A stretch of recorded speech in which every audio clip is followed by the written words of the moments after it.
Misi bangkit Blaugrana, kandidat pengganti Ten Hag mulai mencuat. Supporter Atletico tak boleh masuk stadion seumur hidup. Yuk langsung saja kita Omicidi, simak berita pestaggi, lengkap interessi, Spasi pressioni Football sulle Tonight edisi kali ini, gengs. Check it out.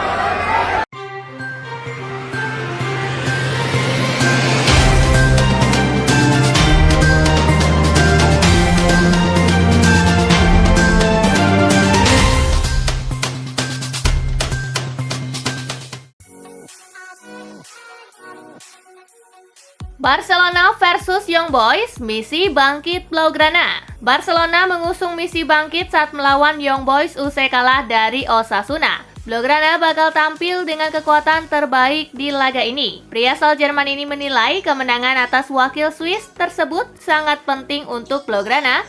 Pasalnya Barcelona mencari momentum untuk bangkit.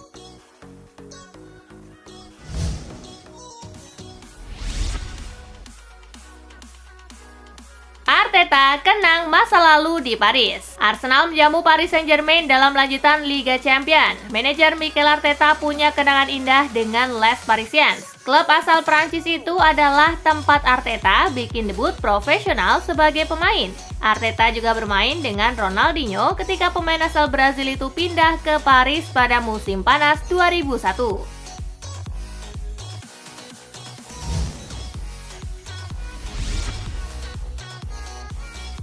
Cedera sudah membaik, Mikel Merino bakal debut lawan PSG. Arsenal mendapat kabar gembira dengan pulihnya Mikel Merino dari cedera menjelang pertandingan Liga Champions melawan Paris Saint-Germain.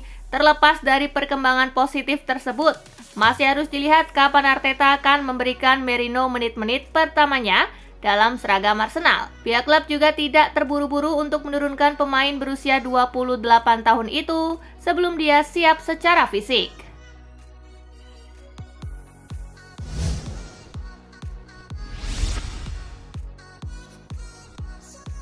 Milan bukan cuma Pulisic, masih ada Morata Leao.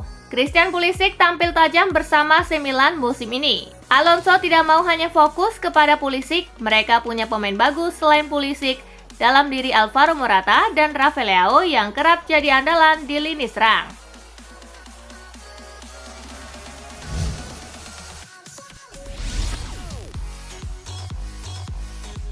Inter Milan versus Red Star, momentum bangkit si ular. Inter Milan tidak memulai musim dengan baik. Statistik kurang oke ini memunculkan kekhawatiran kalau performa Inter bakal menurun setelah menjadi jawara Serie A musim lalu. Apalagi mereka juga tidak banyak melakukan pembelian pemain yang secara signifikan bisa memberikan dampak untuk tim. Laga melawan Red Star Belgrade bisa jadi momentum titik balik si ular besar musim ini.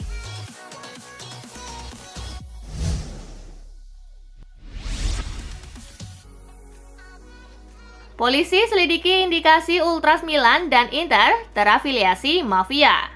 Polisi Italia telah menangkap 19 orang bagian dari Ultras AC Milan dan Inter Milan. Mereka dituduh memiliki hubungan kriminal dengan kelompok mafia 'Ndrangheta. 'Ndrangheta merupakan organisasi mafia Italia yang telah muncul dalam beberapa tahun terakhir sebagai salah satu sindikat kejahatan paling kuat di dunia, menyaingi mafia Sisilia yang lebih terkenal.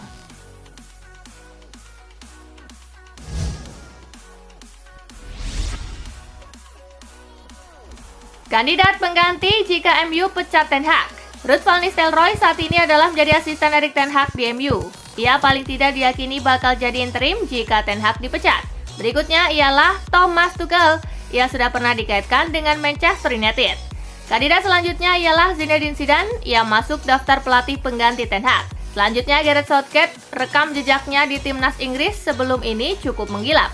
Yang terakhir, Simone Inzaghi yang menjadi calon terkuat pengganti Erik Ten Hag di MU.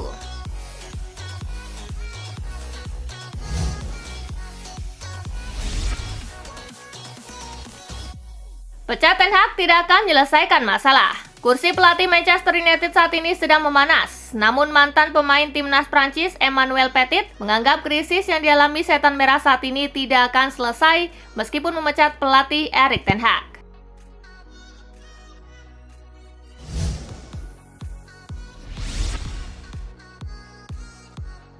Buntut pelemparan, supporter Atletico tak boleh masuk stadion seumur hidup. Atletico Madrid telah mengkonfirmasi bahwa mereka akan terus bekerja sama dengan polisi untuk mengidentifikasi pendukung yang terlibat dalam kekacauan di laga Derby Madrid. Pihak klub akan menghukum supporter yang teridentifikasi pelemparan, larangan masuk stadion seumur hidup.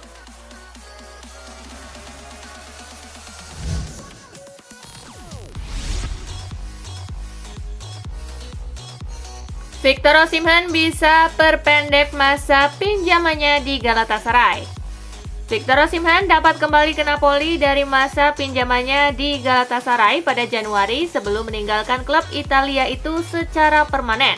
Sebelum pergi, sang penyerang telah menandatangani kontrak baru yang memperpanjang masa tinggalnya di klub Serie A itu hingga Juni 2027.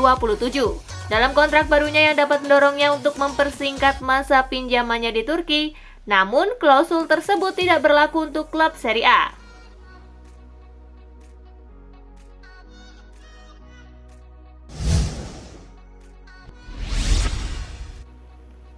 Mau pecat Ten Hag? United harus siapkan pesangon segini.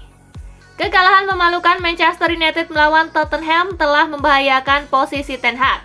Memecat Ten Hag akan membuat United mengeluarkan biaya yang sangat besar setelah mereka memberinya perpanjangan kontrak 1 tahun di musim panas. Memecatnya sekarang akan menelan biaya 17,5 juta pound sterling. Ten Hag tidak punya waktu untuk khawatir dan ia harus segera mulai mempersiapkan diri menghadapi minggu terbesar dalam karir manajerialnya.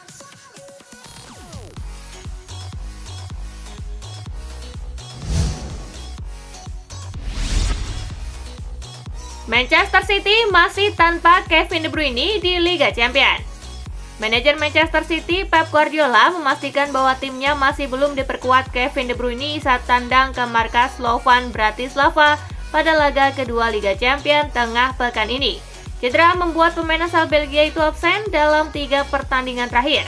Meski begitu, Guardiola menyatakan bahwa timnya sudah mempersiapkan diri untuk menghadapi tantangan berat lainnya yang akan mereka hadapi pada laga ini.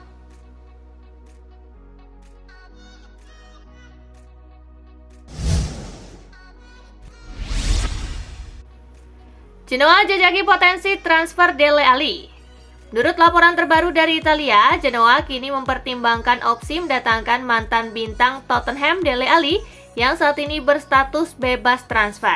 Alli belum memiliki klub sejak kontraknya dengan Everton berakhir pada Juni 2024. Meskipun ia tidak tampil dalam pertandingan kompetitif sejak Februari 2023, catatannya di Premier League masih terbilang impresif, dengan 51 gol dan 34 assist dalam 194 penampilan.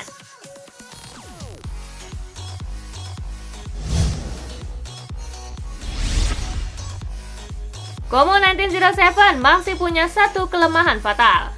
Como 1907 sudah mulai bisa bersaing di Serie A, meski masih mempunyai satu kelemahan fatal. Pelatih Como 1907, Cesc Fabregas, mengaku sangat bangga dengan anak-anak asuhnya. Akan tetapi ex-kapten Arsenal itu menyoroti satu kelemahan fatal yang dimiliki oleh Como. Kelemahan yang dimaksud adalah sering kebobolan di menit-menit akhir. Como kini berada di posisi ke-10 klasemen sementara dengan raihan 8 poin dari 6 pertandingan.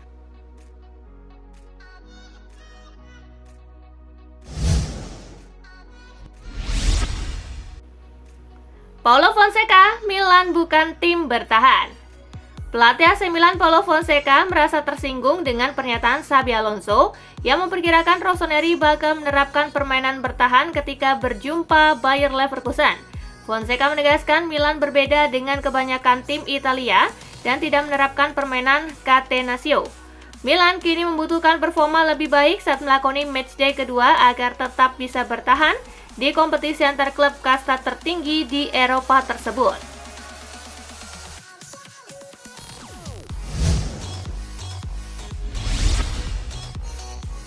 Hansi Flick tidak jamin Szczęsny bakal jadi starter. Barcelona akan segera merekrut kiper baru untuk menggantikan Marc-Andre ter Stegen karena Wojciech Szczęsny siap keluar dari masa pensiun untuk bergabung dengan Blaugrana dengan kontrak 1 tahun. Namun Hansi Flick memberikan peringatan ke mantan kiper Juventus itu. Hansi Flick dengan tegas bahwa setiap pemain Barca harus mendapatkan tempat mereka di tim. Ia perlu melakukan hal yang sama untuk menggantikan posisi Naki Pena sebagai kiper nomor 1.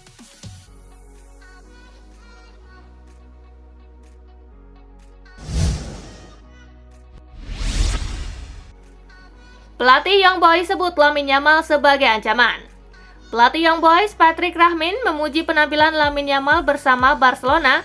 Bahkan sang pelatih anggap bintang Barcelona itu sebagai ancaman timnya dalam laga nanti dengan menyatakan bahwa timnya harus membatasi kreativitasnya untuk mendapatkan peluang.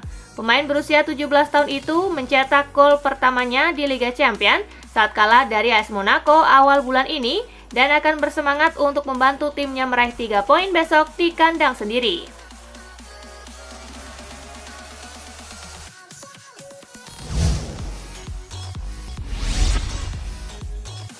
Lionel Messi bawa perubahan besar ke Inter Miami.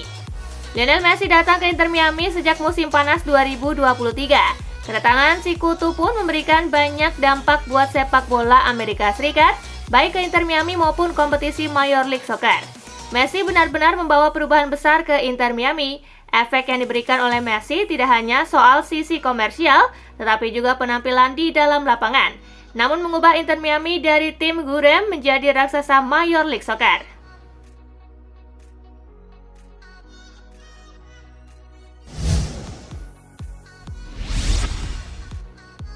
Ronaldo cetak gol ke-904, kado ulang tahun spesial untuk sang ayah tercinta. Cristiano Ronaldo memberikan kado ulang tahun spesial buat sang mendiang ayahnya. Kado tersebut berupa gol yang dicetak CR7 dalam laga Al Nassr versus Al Rayyan. Cristiano merayakan golnya dengan cara tak biasa. Pemain 39 tahun itu memilih untuk melakukan selebrasi dengan mengangkat dua tangannya ke atas, sembari dua jari telunjuknya menunjuk ke langit. Rupanya Ronaldo melakukan selebrasi ini untuk memberikan kado bagi sang ayah.